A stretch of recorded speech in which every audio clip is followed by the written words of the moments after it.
How do you identify personally and in engineering contexts? One of my big identities would be immigration or international status. I think mental health, of course, is really important for all students, but especially for me, since it's tied to my disability. I have epilepsy or seizures, and stress makes them worse. I've had them since I was 6 years old, but it didn't really affect me when I was in the work field or anything back home. But when I came to college in the United States, it got really bad. I think that it started affecting me more now because I don't have a doctor in the United States. I have my doctors back home. My medicines are from there. And obviously my parents helped take care of me there. So traveling this far away with a disability triggered by stress is really difficult. I'd say my mental health this past semester was really bad because I didn't have family nearby for support. I have a lot of friends in my institution, but they're not my actual family.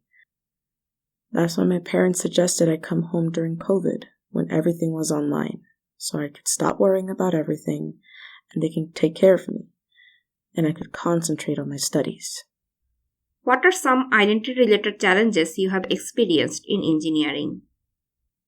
I know every school has an international center, but I think international students need more resources.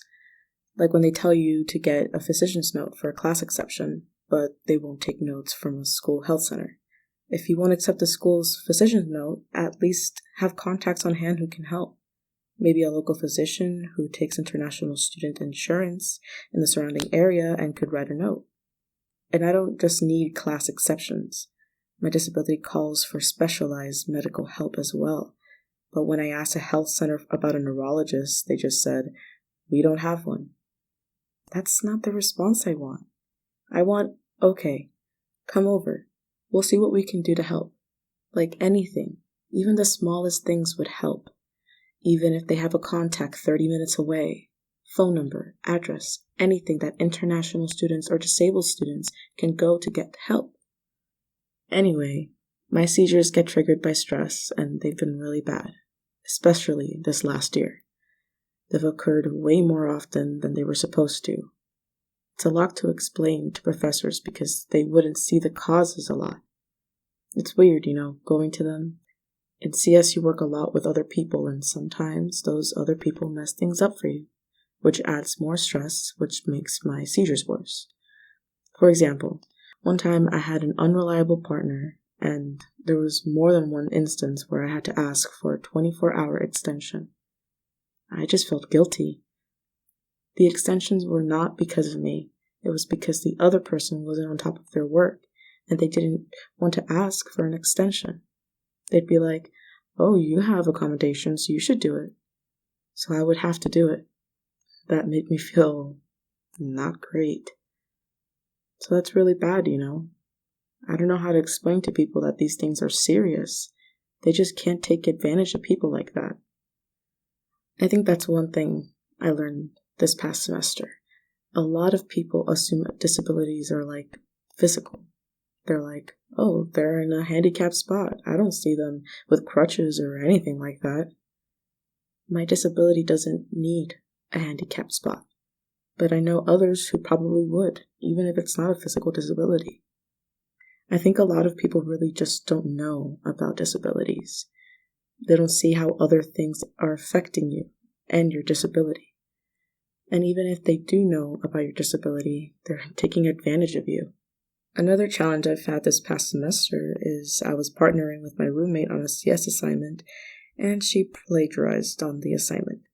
Obviously, I didn't realize because she did her part and I did my part. When I looked at it, I was like, "Well, it looks right. I'm not comparing it to anyone else's." And they gave me an F for that class, just because my name was on the assignment, which is really unfair.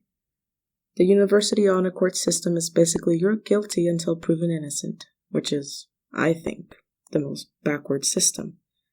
The honor court will usually send you an email at like 4 p.m. on Friday and be like, "Hey, your professor cited you for cheating," but they won't tell you why, and they won't even respond to you until Monday.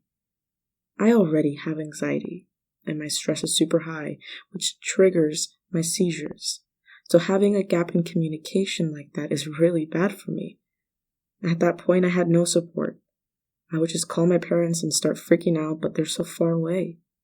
Even if we wanted legal help, that's not something international students can just get easily. No advice, nothing like that. So that was really difficult, just sitting and waiting. My parents were not sleeping back home because they were worried about how I was doing. Another time, one of my professors was talking about reporting 60% of the class for cheating. 60%. When he's teaching 800 students, that's not really great. I mean, if you think that many kids plagiarized, maybe the assignment was too hard or you didn't teach them well enough. Oh, and here's another thing. They say in accommodation statements that you should probably email the professor like 24 hours before to give them a heads up. I don't know if other disabilities work that way, but mine doesn't. Like, I don't know when my body's going to be like, okay, you can't do this anymore kind of thing, or start having seizures every few minutes. So there was a professor whose class is one of the hardest classes, at least in computer science, and it was the first assignment. And I don't know why, maybe I just picked bad partners, but the assignment was due that night, and my partner wasn't responding to me, and he hadn't done the part he said he knew how to do. So I emailed the professor, and I was like, hey, I really need this extension. I'm not okay. I'm losing it.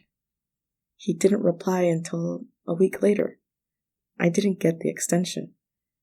After that, I was pretty uncomfortable going to that professor for help or anything, but I still did. And I'm glad I did, because I think our relationship got better because of it. I gradually felt more and more comfortable with the professor as I tried to go into office hours more often. I ended up doing really well in that class, and at the end he was very accommodating. When he was going to discuss final scores, I was going to be at my layover in the airport, so he graded my test first and put in the grades and told me not to worry. There was a part in the beginning where I was like, I don't think I want to go to a professor who will not respond to my emails till a week later. But yeah, I think we had a better relationship by the end. What's something you would tell your professors now, if you could? I'd say try to put yourself in the student's position. What if you were that student anxiously waiting for an email that doesn't come until a week later? What if you were that student working so hard and you get this email saying you've been accused of cheating, but not giving you any details? You're blindsided because it's right before finals and you don't know what to do and you're so confused. I say talk to the student first. Try to understand what happened before you do anything official. And yeah, just empathize with your students. Just put yourself in the student's position. There is one more thing I would like to tell my other professors. I had one professor that helped me realize I wanted to keep going in CS because he was so passionate about everything he did, and that made me passionate about what he was teaching me. I absolutely loved that. And I think that's something professors should have. I've seen a lot of professors just, teaching because, I'm getting my master's, so I just need to teach a class. But if you're putting the amount of passion and energy you have into a class and your students can see it, they can feel it too, and they can draw from it. So I think a lot of professors should do that because it made me happy going to a class and feeling like there's so much energy here and so much to learn about, and he's ready to teach me.